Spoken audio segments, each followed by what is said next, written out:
بیٹا زبیر،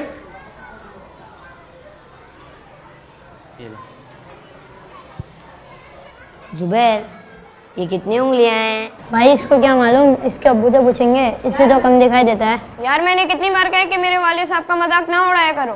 اب تمہارے بابا کی آنکھ ایسی ہے تو ہمارے کیا قصور؟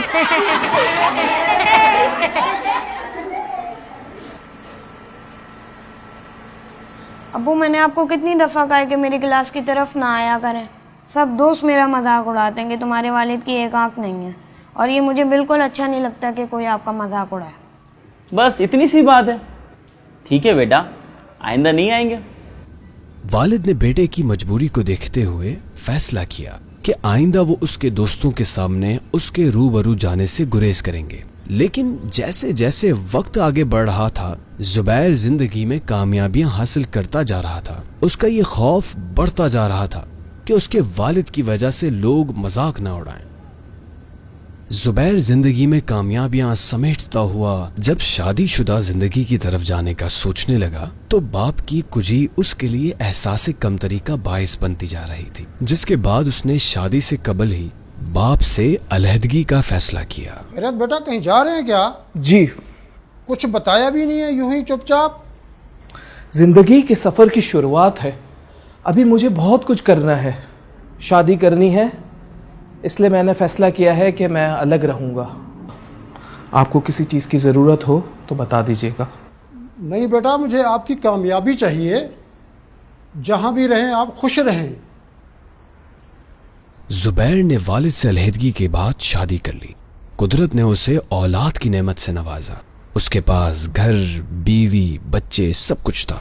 وہ نفسیاتی طور پر باپ کے بغیر زندگی کو قبول کر چکا تھا، لیکن اس کا والد اکثر و بیشتر دور سے ہی صحیح لیکن اپنے بیٹے کو دیکھتا، پوتے پوتیوں کو دیکھتا اور خوش ہوتا۔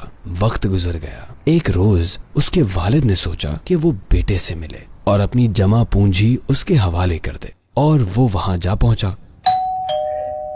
جاؤ بیٹا، دروازہ کھولو، دیکھو کون ہے۔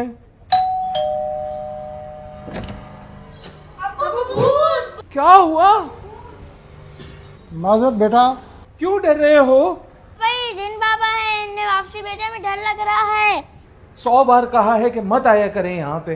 معاف کرنا بیٹا۔ معاف آپ مجھے کر دیں اور نہیں آیا کریں یہاں، ہاتھ جوڑتا ہوں میں آپ کے۔ دل نہ دکھانا کبھی بھی ان کا، ان کی رضا میں رب کی رضا ہے۔ تھک گیا، آؤ تھوڑی دیر آرام کر لیتے ہیں۔ بابا آپ کے ساتھ کتنا مزہ آتا ہے۔ ہاں، بابا ساتھ ہوں تو مزہ تو آتا ہے۔ لیکن بابا آپ کے بابا تو آپ کے ساتھ نہیں ہیں، تو آپ کیسے مزہ آتا ہے؟ مزہ تو نہیں آتا، لیکن کبھی کبھار کوئی مجبوری۔ کیسی مجبوری بابا؟ تمہیں میرے بابا سے ملنا ہے؟ جی جی جی۔ چلو آج میں آپ کو اپنے بابا اور آپ کے دادا جان سے ملواتا ہوں، چلو۔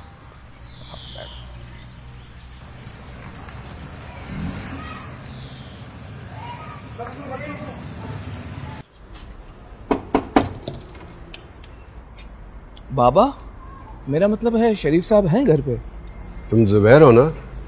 شریف صاحب کا انتقال ہوئے تو 6 ماہ ہو گئے۔ کیا کہہ رہے ہیں؟ جو ہے وہی کہہ رہا ہوں۔ انہوں نے مکان کے کاغذات اور ایک خط دیا تھا اور کہا تھا کہ کبھی تم آؤ تو یہ میں تمہیں دے دوں، ورنہ یہ گھر کسی مسجد کو ڈونیٹ کر دینا۔ آئیے میں آپ کو فائل دے دوں۔ تیری انگلی تھام کے چلتا تھا، السلام علیکم ورحمۃ اللہ وبرکاتہ۔ امید ہے تم ٹھیک ہوگے۔ میں نے نہایت مشکل حالات میں تمہیں پڑھایا اور تمہارے لیے بڑا آدمی بننے کا خواب دیکھا۔ میری ایک آنکھ کا ہونا تمہارے لیے ہمیشہ باعث شرمندگی رہا۔ میں نے جان کر بھی کبھی تمہیں بتایا۔ تم چھوٹے تھے، تمہیں کینسر ہو گیا تھا، تم اسپتال میں ایڈمٹ تھے۔ میں تمہارے آپریشن کی فیس لے کر، جو میری جمع پونجی تھی، لے کر ہسپتال کی طرف آ رہا تھا کہ میرا ایکسیڈنٹ ہو گیا اور میری آنکھ میں چوٹ آئی۔ مجھے ایمبولنس کے ذریعے اسپتال پہنچایا گیا۔ ڈاکٹر نے کہا تمہاری آنکھ کا آپریشن کرنا پڑے گا ورنہ تمہاری آنکھ ضائع ہو جائے گی۔ میرے پاس دو راستے تھے، یا تو میں تمہاری زندگی بچاتا یا اپنی آنکھ۔ میں نے تمہاری زندگی کو بچانے کا فیصلہ کیا۔ میں خوش ہوں کہ تم آج کامیاب انسان ہو اور تم نے اپنی زندگی کو رائگاں نہیں ہونے دیا، بلکہ پڑھ لکھ کر خود کو اور اپنے بیوی بچوں کو اچھی طرح سنبھال لیا۔ رشید بھائی کو مکان کے کاغذات دے رہا ہوں، چاہو تو رکھ لینا، چاہو تو اسے بیچ کر اس کا پیسہ اللہ کے گھر کی تعمیر کے لیے وقف کر دینا۔ فقط تمہارا والد۔ چاچا یہ فائل آپ اپنے پاس رکھیں اور اسے بیچ کے اس کی رقم کسی مسجد میں ڈونیٹ کر دیجیے گا، اور مجھے میرے بابا کی قبر بتائیں۔